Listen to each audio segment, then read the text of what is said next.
Hello guys, welcome to my channel. তো guys, রোজ ভ্যালির সাইডে কিন্তু খুবই প্রবলেম হচ্ছে।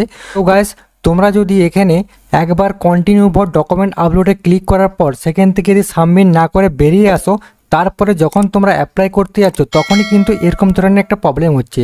তো দেখতে পাচ্ছ এখানে রয়েছে সার্টিফিকেট অলরেডি এক্সিস্টস। তো গাইস, এই প্রবলেমটা কিন্তু হচ্ছে যখনই তোমরা দ্বিতীয়বার এখানে কন্টিনিউ ফর ডকুমেন্ট আপলোডে যখনই ক্লিক করছো তখনই কিন্তু এটা শো করছে। তো গাইস, আজকের ভিডিওয় কিন্তু তোমাদেরকে জানিয়ে দেবো তোমরা কীভাবে এটা ঠিক করবে। তো গাইস, এর জন্য চলে আসবো আমি সাইটেতে। তো এখানে তোমরা rosevalleyadc.com লিখে সার্চ করবে। তো দেখতে পাচ্ছ চলে আসছে rose valley asset disposal committee. Simply তোমরা এখানে ক্লিক করবে। তো গাইস, এরপর এখানে আর তোমরা ক্লিক করবে না, এরপর এখানে ক্লিক করবে, ঠিক আছে। ইনভেস্টের উপরে ক্লিক করবে। এরপর এখানে তোমরা সার্টিফিকেটের নাম্বারটা বসাবে। এরপর এখানে ক্যালকুলেট করে এখানে বসাবে। এরপর সার্চ করতে হবে, ঠিক আছে। একটা আমি স্ক্রিনশট করে রেখেছি, তোমাদেরকে দেখিয়ে দিচ্ছি আমি। তো গাইস, যখনই তোমরা এখানে সার্চ করবে তখনই কিন্তু এরকম ধরনের একটা মেসেজ শো করবে। দেখতে পাচ্ছ এখানে রয়েছে ইওর অ্যাপ্লিকেশান ইজ ইনকমপ্লিট, ঠিক আছে।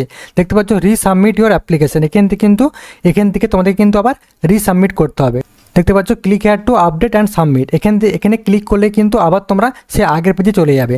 যেগুলো ইনকমপ্লিট ছিল সেগুলো কমপ্লিট করার পরে তোমরা কিন্তু সাবমিট করতে পারবে। তোমাদেরকে দেখিয়ে দিচ্ছি আমি। এখানে ক্লিক করলে তোমাদেরকে দেখিয়ে দিচ্ছি কী করতে হবে।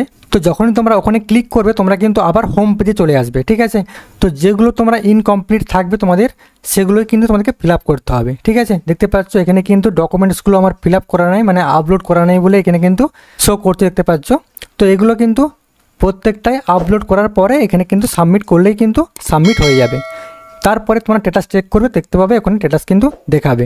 তো গাইস, এই ছিল আমার ভিডিও। তো গাইস, ভিডিওটা কেমন লাগলো? যদি গাইস ভালো লাগে অবশ্যই লাইক করে দিও।